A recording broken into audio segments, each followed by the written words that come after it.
Hello, my name is John Omega, and today I will be discussing about rectilinear motion and vertical motion.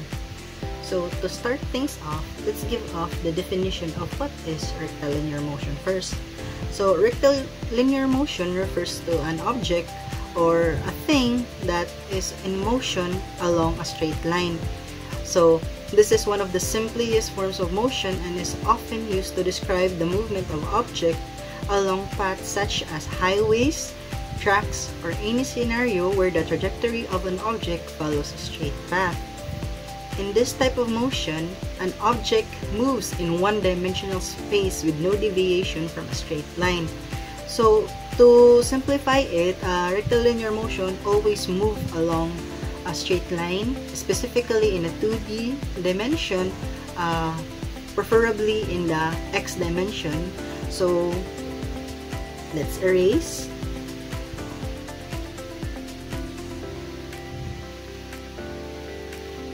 So imagine this is our object. Let's say this is a car. So we have the car here and the starting point. Let's call this point A. So if a car moves in just a straight line, specifically, let's do the plane coordinate. Sorry. So this is our y and this is our x. So a rectilinear motion preferably moves along the x-axis. So if our car travels from point A along here and point B, so that is a rectilinear motion. Our car moves from point A to point B in a straight line along the x-axis. So let's take note of that. So remember that that is the simplest way to explain what is a rectilinear motion. So what is key characteristics of linear motion? So first is the straight path. Remember that it always runs in a straight path. There's no curve, there's no turning if it's in a rectilinear motion. So a straight path, the most important feature of rectilinear motion is the object moves along a straight line. So that's why I said no curvature included, unlike circular or projectile motion, because in projectile there could be a curve wherein it reached the highest point, then it goes down due to gravity. So that's where there's a curve. So another key characteristic of rectilinear motion, it is one-dimensional. So as I have mentioned, rectilinear motion occurs along in the x-axis or direction. Diba? X-axis along here. The object's position can be described by one coordinate, usually distance or displacement in relation to time. So, mo to siya. So, in the Cartesian plane, so in the x-axis siya, all our rectilinear motion just travels along the x-axis, not on the y-axis, because that is a different kind of motion. Next is the constant velocity or varying velocity. So, rectilinear motion can either be uniform, constant speed siya, or non-uniform. There is changing speed or velocity. So, an example of this, if a car is in a constant speed ang pagdagan niya, so na siya steady speed, so makalculate na to siya. And there is the thing na non-uniform. So if a car is on starting, then mo rev up siya, so na-increase in speed or velocity as the time increases. So since nag-mention naman ta ato, let us discuss about the types of rectilinear motion. So our first type of rectilinear motion is the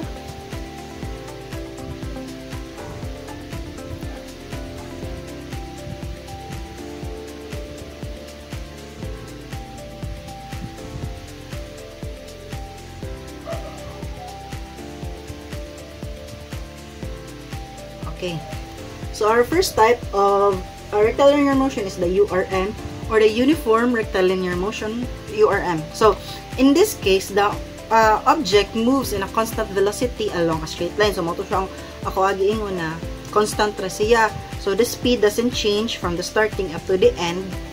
The next is the distance traveled in equal time intervals is always the same. Kay since same ra man siya, same ra sad ang iya time interval na makundi kay same speed man siya. Then, an example of this is a car moving at a constant speed along a straight road. Since kanang constant naman siya sa kuan, ang example na ni siya ha. So, kung ato car is nag-move ra siya sa along the road here. So, kung na siya kuan speed na 10 meters per second, constant na siya all throughout point A up to point B. So, there's no changes here. So, ato car, dira. So, ato car mag-move from point A to point B, constant speed of 10 meters per second. That is uniform rectilinear motion. There's no changes in the speed or velocity of our object. So, next is the di na lang ako iswat, pero the next one is the non-uniform rectilinear motion. So, di ba, mapong uniform na constant speed siya. So, ang ato non-uniform rectilinear motion is the opposite. Kay, here, the object's velocity changes over time. So if ato beginning sa to car is na siya sa 0 meters per second, meaning at rest siya, then mo rev up siya up to 8 meters per second in just 2 seconds. So, there is a change in velocity over time. This can be due to acceleration or speeding up or deceleration. Yes, deceleration, because if mo slow down ang ato object na may decrease in speed, di ba? So, if kuan siya, for example, nag-run siya og 30 meters per second ang ato motor in a straight path, then nakakita siya stop sign. So, more decelerate siya to reach that kuan, stop sign. So, an example of this is a car accelerating along a straight road or a ball drop from a certain height. Okay. Yes, kung ato nasa di kuan ng rectilinear motion, pero kung drop from a certain height, na naman sa siya mabilong sa vertical motion. Pero let's just say na example lang siya. So, what are the components or the mathematical representation of rectilinear motion? Okay. Naman tayo several formula sa rectilinear motion. So, ato first formula is the displacement formula. So, if I recall, or if I know that this formula is S.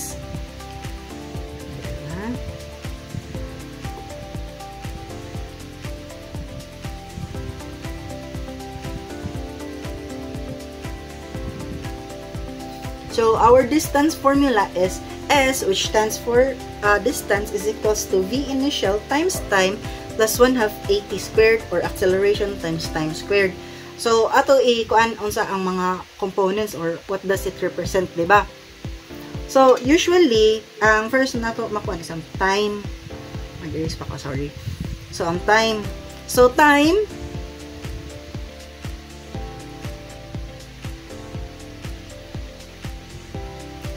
time is usually represented with the letter T, small t. So, this could be the time of our object to reach a certain point or the displacement na reach niya. So, kay ang time, kay mo man siya ang kwan na pila ka oras or pila ka segundo, minuto, ang gikailangan sa object na to travel from here to there. So, next is, unsa pa man, ang S. So, our S, small s, is the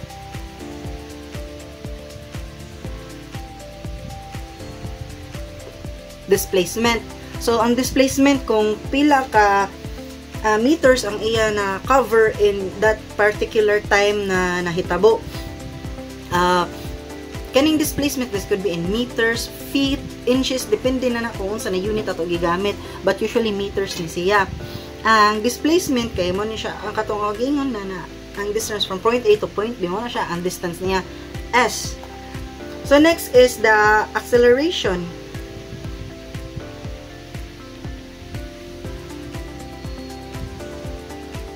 So, it is denoted by the small letter A. So, muna siya acceleration, simple as that. So, muna siya ang acceleration sa ato object. So, kanap itong acceleration, that's it, the acceleration of our object. So, next is the velocity, which is denoted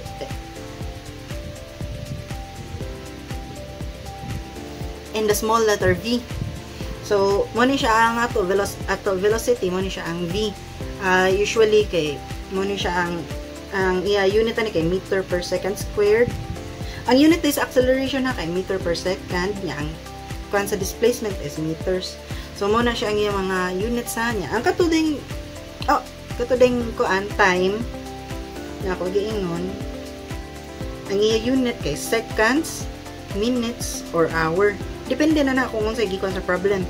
So these are usually or important mathematical representations here in the kuan kanang sa rectilinear motion. So kung ato in-depth explanation, so on displacement. So displacement is the shortest distance from the initial point to the final position in a straight line. So it is a vector quantity, meaning it has both magnitude and longitude. So it could be from west, east, north. So mo lagi siya naman siya direction man. So usually kay moingon na siya na from the left or to the right, diba? Then our distance. So distance refers to the total path length traveled by an object irrespective of direction. It is a scalar quantity and is always positive. So, di ni siya man negative ha, positive ni siya ato distance. Then the velocity, as I said earlier, velocity is the rate of change of displacement with respect to time and can be expressed as, so nani siya general formula ang ato velocity. Wait, nag-erase ako para ako i-write.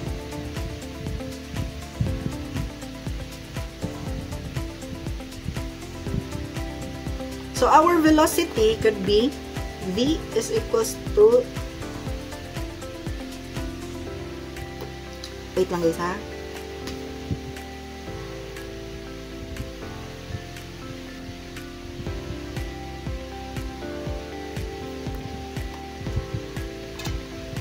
So our V or velocity is the rate of change sa displacement with respect to time, diba?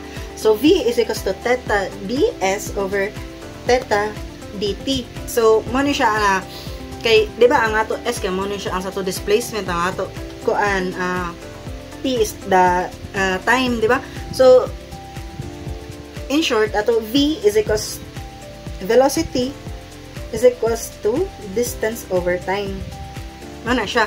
Mo na siya theta kay what if there is a change in displacement, di ba? So mo na siya theta kay theta final minus theta initial mo na siya, then same ra sa na diri na mo na makakuha ta sa ato velocity. So next na ato important i-discuss ubalik is the acceleration. So ang ato acceleration, di ba kay acceleration is the change of velocity with respect to time. So for non-uniform motion, acceleration is a crucial factor. If acceleration is constant, the velocity equations become, so ang ato velocity equation na kay mahimo basta kuan na siya, basta constant ang acceleration kay may mo siya v so velocity times time is equals to v initial plus acceleration times time. So mo na siya, or pwede ra sad na ato na lang na i-kuan na katong t diri, pwede na lang na ato ing-ani sad kay naman sa other formulas of velocity, which is ang ako permit to memorize on is VV at which is just V final is equals to V initial plus AT or acceleration times time. So there is another formula sa ani kung given ang displacement lang, given ang displacement but walay time. Given ato displacement meaning na si S. So, natay other formula for velocity which is V squared sa final ni V squared final equal to V initial squared plus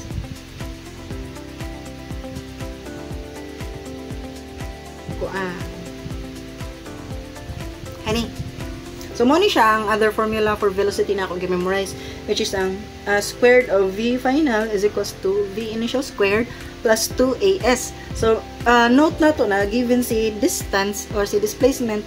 So, kung dili given si time, given si displacement, so we will use this instead. So, mo ni siya ang other formula na ato memorize. So far, nagkuan na kog mga formulas, diba? So, ato recall kung unsa tong mga formula na ako gikuan. So first is the distance formula, the basis.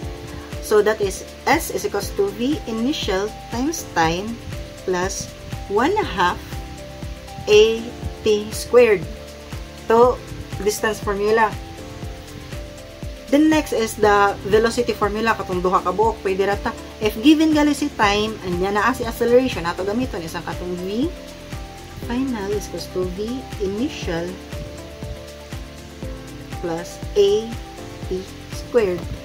Kani siya if given si time. Pero if given si displacement, ang ato gamiton is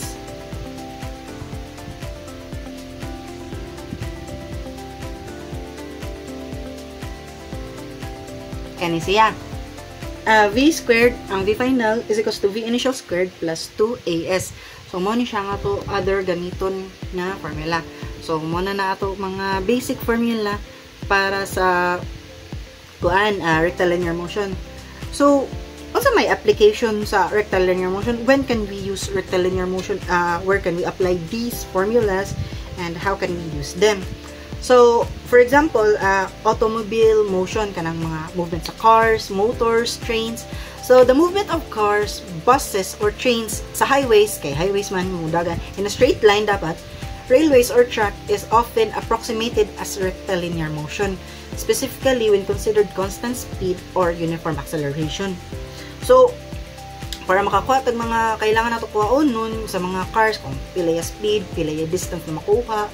So, we use this rectilinear motion, ha? So, next is the projectile motion. Sa vertical motion na siya. Okay? The motion of objects, like falling objects, under gravity can be analyzed using the principle of rectilinear motion when considered only vertical displacement along a line. So, i-discuss man ako later, additionally, ang kaning vertical motion. Kaya mo ba siya ang motion na paubos in the y-axis? Diba ang ato rectilinear motion is along the x-axis ra. So, ang ato pa-fall ng mga object in a straight line due to gravity is free-falling object is in the vertical motion in the y-axis. So, another use said na nakiapon sa y-axis is the escalators and elevators. So, movements of people in vertical directions up or down in the y-axis is often treated as rectilinear motion with constant or varying velocity. So, now we know. So, let's give up an example sa mga kanisya. So, I have a problem here that I will read and let's try to solve it. Di na ko ma-show siya pero ako lang i-take note on sa mga given so we can answer it together. An example. So, imagine a car traveling along a straight line. So, mag-make na lang ko illustration para ma-show na ako. So, a car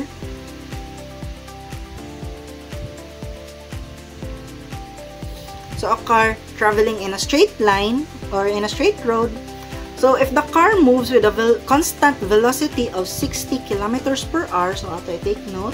So, given is velocity is 60 kilometers per hour.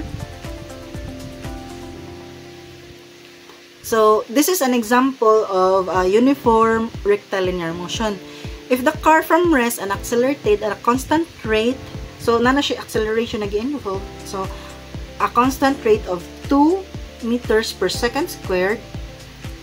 Then, the motion would be an example of a non-uniform rectilinear motion. Kaya naman siya changes. So, take note na katong uniform rectilinear motion, mo to siya ang constant ra. Pero if there is a changing, kung siya from rest or deceleration and acceleration, so that is a non-uniform rectilinear motion.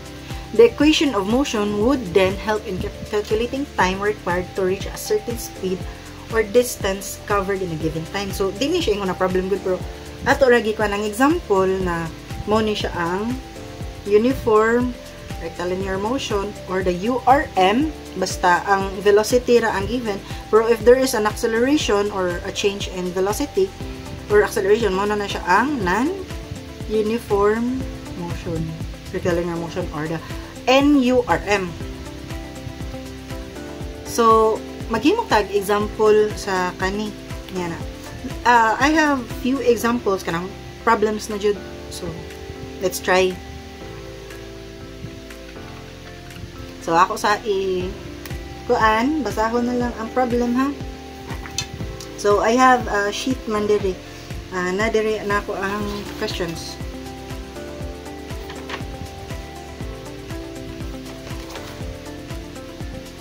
Okay, so kani siya medyo tricky ni siya kay this is not like the usual na kugikan kay this involves integrated formulas man. So, mayroon ta na the motion of an object starting from 0 position is defined by the equation. So, na siya equation. So, let's try to solve this. So, equation of S is equals to 4t cubed minus 6t squared plus 3t plus 5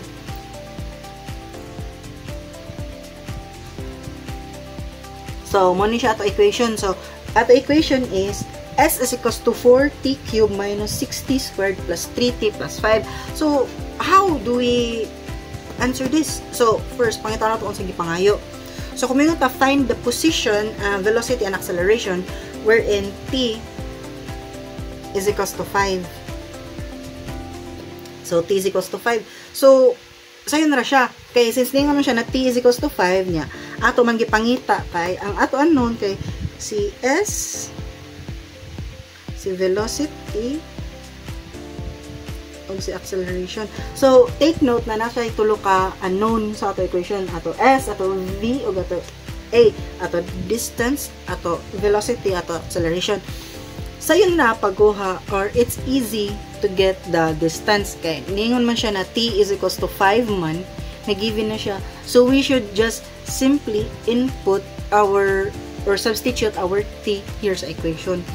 So, kung ato i-substitute, this would be S is equals to 4 times 5 cubed minus 6. 5 squared plus 3, 5 plus 5. So, mo ni siya ang ato substituted na given. So, kung ato na siya i-calculate, this would give us, wait, I will get my calculator.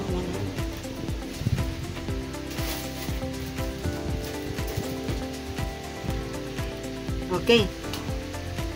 So, kung ato siya i-calculate,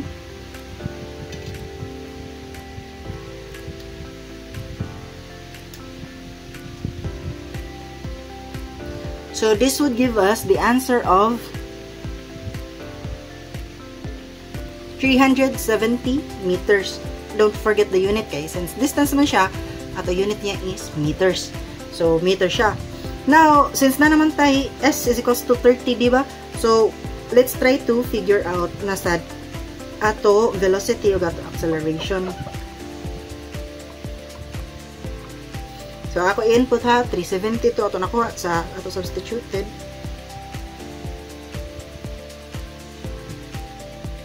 So, next, let's get our velocity. So, remember mo, katong niingon ko na, V is equals to distance over time.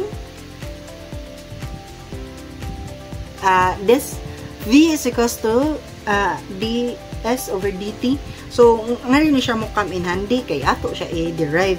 Since na naman tayo S, diba, ang ato S formula kay kato siya. So, pwede ni nato, masubstitute si S, kay diba, mamutong value ni S.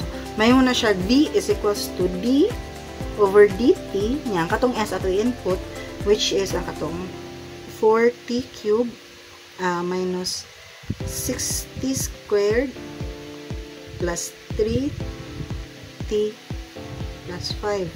So, muna ni, mato si S ato gi-input dire. Nga, since ningon man siya kuan siya, ato siya i-integrate nato siya.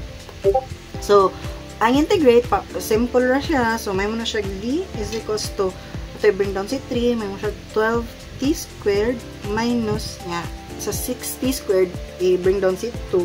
So, may muna siya 6 times 2, 12t. Then, 3 na lang ma-remain, kay 3t man to, diba? So, that's plus 3 niya, nga to 5, kay, this 5 naman siya, so, masira na siya. So, nanatay, V is equals to 12t squared minus 12t plus 3. So, nanatay equation for velocity. Next na lang nato kon is to substitute na lang. Kay, remember, our t is equals to 5. So, ato i-substitute ang value niya. So, that would give us V is equals to 12 times 5 squared minus 12, 5 plus 3. So, muna ni ato equation sa velocity with the substituted na sa t. So, ato siya i-calculate.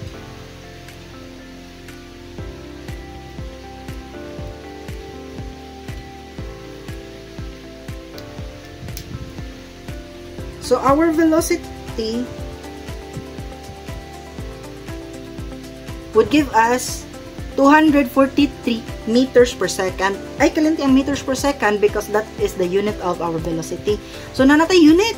O sa velocity, ang acceleration na lang. So, how do we get acceleration? So, wait. Ako sa ni butang dire. 243 meters per second. Muna ni siya. So, next is ang acceleration na sa ato kuwakon. So, ang acceleration, nasa din ni siya another kuan formula pagkuha, di ba? Ang naman sa to atong sa to velocity, itong v is equals to distance over time. So, ang acceleration nasa ja. So, ang acceleration is a is equals to a dv over dt. A is equals to velocity over time. So, I like to memorize this as adventure. Kaya more mo siya adventure. Una nga ako technique. So, di ba natay value katong velocity ganina? So, ato input ang velocity equation dito. So, ato A, nga, di ba? So, may mo siya d over dt na siya. So, i-integrate mo sa nato siya later niya. Input ato ang velocity equation nato, which is, I recall, is katong 12t squared minus 12t plus 3. Okay, so na-input na nato ato velocity equation ngadto sa A. So next is ato na siya integrate, so another integration. So that will give us A is equals to 24t minus 12. So muna ni ato equation sa acceleration. The next step is, you guessed it, ato i-substitute si t na sad, which is 5. So that would give us A is equals to 24 times 5 minus 12. So our acceleration would give us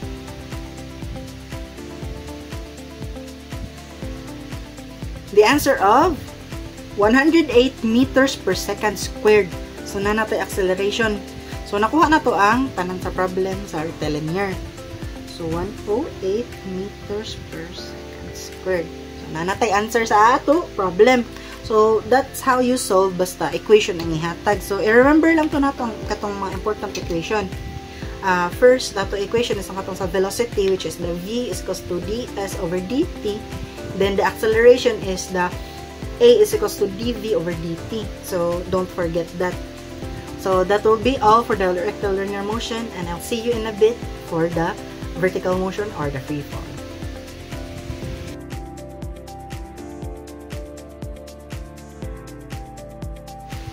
Hi again, so it's me again, John Roar Omega, and here I will discuss or continue my discussion on vertical motion. So I've discussed about rectilinear motion, diba, which is movement along the x-axis in a two-dimensional plane in a straight line, no curvature. So what if it's in the y-axis ato movement na, would it still be called rectilinear motion? Could be, but there's a specific term for it, and that's where it falls into vertical motion or free fall because it's in the y-axis here. So if our object is traveling from point A to point B in the y-axis in a straight line gapon, so that is what we call a vertical motion. So in the y-axis ato Cartesian plane, y paubos gay siya from A to B. That is the vertical motion. So, what is the difference between rectilinear motion and our what we call it vertical motion? So, first of all, let's give into the definition of vertical motion muna. So, vertical motion refers to the movement of an object in a straight line in the vertical direction, either up or down ra, okay? In this type of motion, the object moves along the Earth's gravitational field, where the force involved are primarily the gravity and air resistance. But let's not discuss air resistance and gravity are involved with this discussion. So the simplest example of vertical motion is the free fall of an object due to the influence of gravity, where the object moves downward due to gravitational attraction. So, usa may involvement ni gravity sa vertical motion. So, in our rectilinear motion, ato acceleration kay mag-changes siya, diba? Depending on our object. But here, in the vertical motion, our acceleration could be influenced due to gravity, or it could be gravity itself. So what is the unit of gravity, or what is the value of gravity in this situation? So the value of gravity is simply 9.81 meters per second squared. So i-take note na. So that is the acceleration due to gravity, 9.81 meters per second squared. Okay? Let's take note of that. So what are the key characteristics of vertical motion? So, diba, there are several characteristics man in a rectilinear motion. So, of course, there is said in the vertical motion. So, first is the direction. So, vertical motion specifically deal with movement in the upward or the positive direction, or downward in the negative direction. So, unlike horizontal motion, which is considered in a straight line along the surface, vertical motion operates along the vertical axis or the y-axis, as I have said. So, difference na nila, main difference, rectilinear in the x-axis, and vertical is in the y-axis, upward, downward. So, next is, just as I have said earlier, is the acceleration due to gravity. So, in vertical motion, the acceleration is primarily caused by gravity. Near the Earth's surface, this gravitational attraction is constant in the value or equal or close value to 9.81 meters per second squared, downward denoted as G. Kaya diba, gravity is pa-down man siya, so downward yun na siya. Value of 9.81 meters per second squared. Mo nang unit ha, remember. So if an object moves upward, gravity acts in the opposite direction, decelerating Earth. So, kung nakuiitsa na object pataas, straight lang siya, wala siya curvature, so na siya gravity acting upon it. So, na mo decelerate ato movement kay everything that everything that comes up must comes down, kung sabi nga nila. So, ngano mo down man siya, like di na lang siya mo paadto jud pataas kayo because there is gravity opposing it. So, there is a force acting na pull down siya pabalik sa Earth. So, if an object is falling, gravity accelerates it downward. So, mahita ni siya, if kan pa-downward lang kayo, for example, I'm at a high-rise building, then I drop something from the building to the ground. So, that's why it's fast, it's accelerating, it's because of gravity accelerating it downward. So, what are the force involved? So, in many cases, the only force acting on the object in vertical motion is the gravitational force. So, mostly, yun siya in most cases. Kay, what other forces man ang act sa ato object in kanang pa-free fall, di ba? Let's not talk about air resistance kay. Though it could be a force, but di man siya included kayo in this topic. So, if the forces is moving upward, it will eventually slow down due to gravity. After which, mo reverse na siya diya direction and mo fall down siya due to gravity again. So, air resistances. So, as I said, that is another force involved, but ako lang i-give ang explanation. So, air resistance, at high speed or large object, air resistance may also influence vertical motion. For simplicity, basic vertical motion assumes no air resistance unless specified. So, mo to ako giingon. So, dili ta mag-involve air resistances unless if specified siya. So, take note of that. So, next is, what are the types of vertical motion? So, naka pa siya type. The first and simplest type is the free fall. So, this refers to the motion of an object under the influence of gravity alone with no initial velocity or external forces other than gravity itself. So, muna siya, basically, an object dropped from a height towards the earth under the force of gravity. So, ako example, which is katong sa high-rise na naitagak na object up to the ground. So, that is free fall. No object or no other forces acting upon it other than gravity. So, next is the projectile motion or the vertical component. So, another motion na ato talk about is the projectile motion, ang vertical component, because ang ato projectile motion, there are two components involved ani. Maybe three? Yeah, three. Ang motion sa projectile mismo, ang y component and the x component. So, in this case, sa free fall, na siya vertical component niya or ato y component sa ato projectile. So, in projectile motion, the object follows a curved trajectory. but the vertical component of the motion is analyzed as vertical motion under gravity. So, an example of this is a ball thrown vertically upward or a rocket launched in a parabolic path. So, there is a curve man siya, so it is a projectile. So, we can get the vertical component ana niya. So, another type is a thrown or launched object. When an object is launched or thrown vertically upwards, pataas, its velocity decreases until it reaches a maximum height, the peak niya, and increases as it falls back due to gravity. So, if an object thrown upward reaches its peak, it stops na. So, murag mo rest na siya, like, stops for a moment, and iya force mo reverse siya, mubalik siya, paubos, due to gravity. So, an example, or a simple example of this is throwing a ball straight up into the air.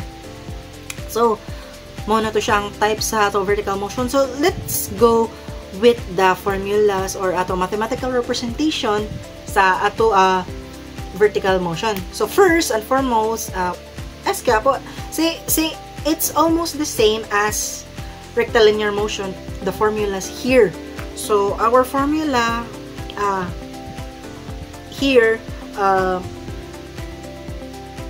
sa ato vertical is the same as our formula sa ato rectilinear. So, remember the distance formula, S is equals to V initial times time plus 1/2 G P squared.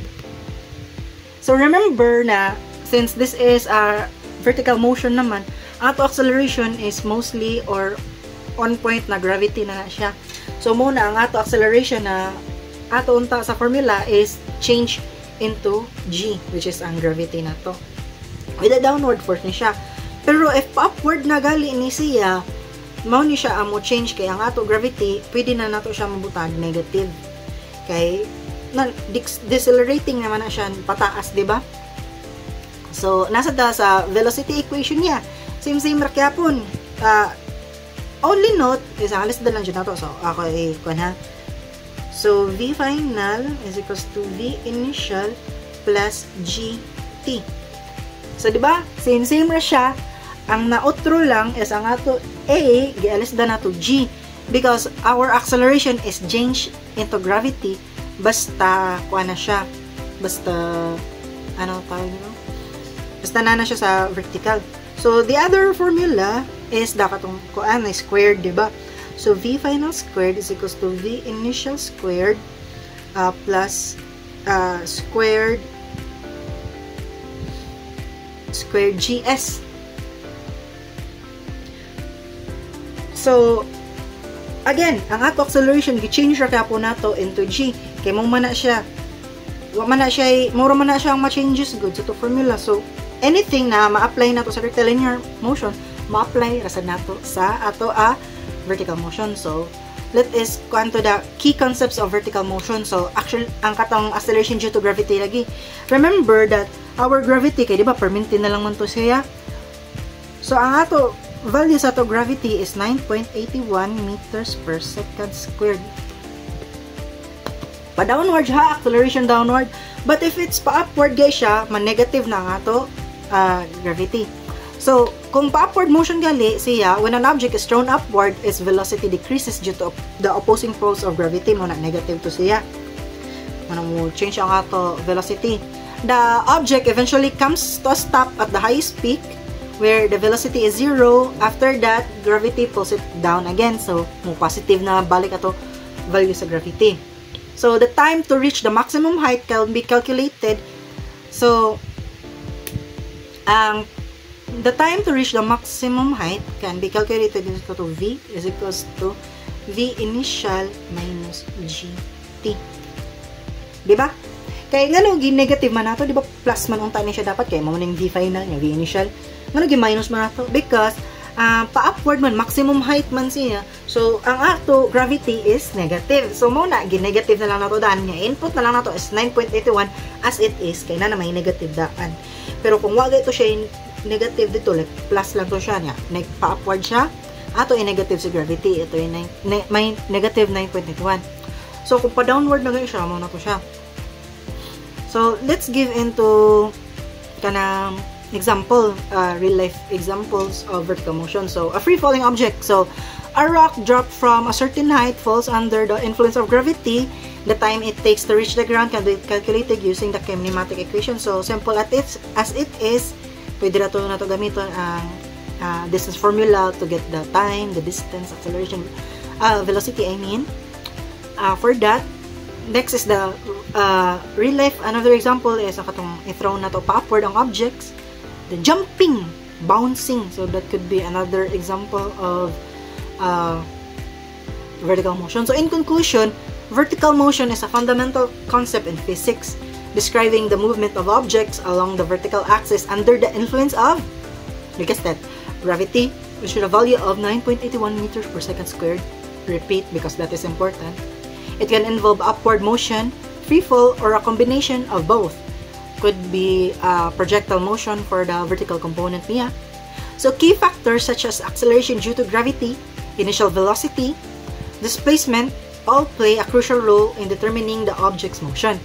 By applying the kinematic equations, we can predict and analyze the behavior of objects moving vertically, with applications ranging from free fall and projectile motions to rockets and jumps. So let's try an example with vertical motion. So I have an example here. I will read and I will just list down the given so that we can all answer together. Just simple examples so we can get the concepts and the basis of vertical motion. So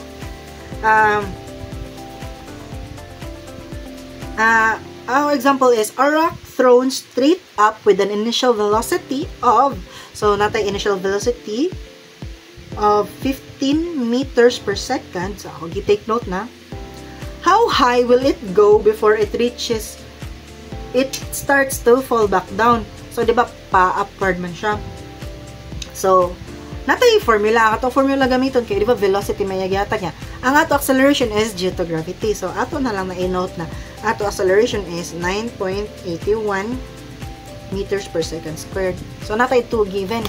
So ang ipangayo man niya kay distance, di ba? How high will it go before it starts to fall down? So yung maximum height. So remember, naningon ko na maximum height kay muna tong negative si G, di ba? So that would be V final is equals to V initial minus G T. Ara.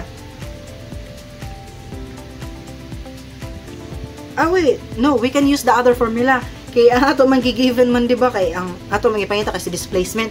So ang other formula to gamiton katong na squared. So katong si V final squared is equals to V initial squared. Minus na to siya ha. Kay pa-upward man ko na tong height. So minus 2AS is the formula we get. So naman tayo V initial pero unsa man na to V final. So take note na ningon man siya na it reaches the top. So muna tong V final. Nya kung nagay sa top ang ato velocity, meaning ang velocity is 0. Kaya naman siya sa pinakataas, it is at rest. So our V final is equals to 0 na. Take note na siya, common na siya. So ako input ang mga values na sa formula. So V final is equals to 0 is equals to V initial, which is 15 meters per second, or 15 na lang, kaya ato ra na ikuan later, minus 2, acceleration na to, due to gravity, minus man siya, so, pero nagbutan naman ko minus, ang kato na lang 9.81 nakabutang, then the S. So, kung ako na siya calculate using ship solve, that would give us, so, 0 is equals to 15 minus 2, 9.81 X. So this is, ship solve na to.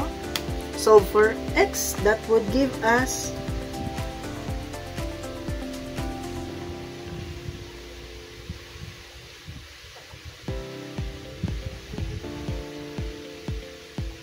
a value of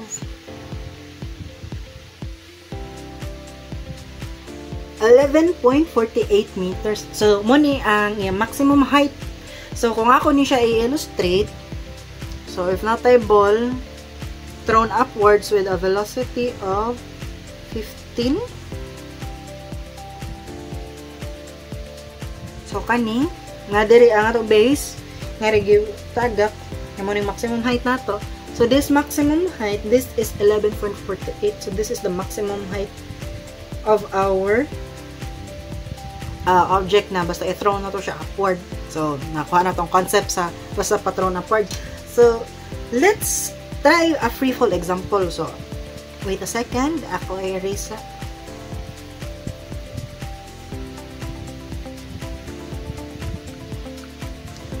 So, the same, I'll read the problem and I'll take note the given. So, a simple free fall example. So, an object thrown downward with an initial velocity. So, downward na siya. So, auto gravity is positive. So, ang iya initial velocity is equals to 5 meters per second from a height of, so na siya height na given na, which is S na to, which is 10 meters. So, how long will it need to reach the ground? So, in-note na lang sa nato ang ato acceleration. So, in vertical motion, our acceleration is always the gravity, which is A is equals to 9.81 meters per second squared. So, ang ato magipangita is time. So, T. So, kani, ano na ito given. So, what formula will we use man? So, pwede ito mo gamit sa distance formula, ani. Pwede ta mo gamit o distance formula, yes, katong S bitaw. So I'll write the formula. So S is to V initial times time plus 1/2 gt squared. So mo niya to formula. So ato na lang i-substitute ang mga values niya. So that would give us 10 man to, no? So 10 is equals to 5t plus 1/2 squared. So this is our given na. So let's try to shift solve if we can. So if makuha ba nato si t, if diligay na to makuha si t, pwede ta maggamit og katong quadratic equation. So let's try muna shift solve if it's solvable in shift solve. So 10 is 10 equals 5x plus 1/2.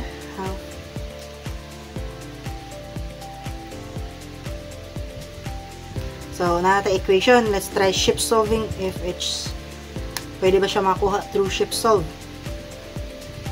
So, yes, pwede siya makuha through shift solve. So, na siya ay answer na 1.01 second. So, muna nga to answer. 1.01 second the time it needs to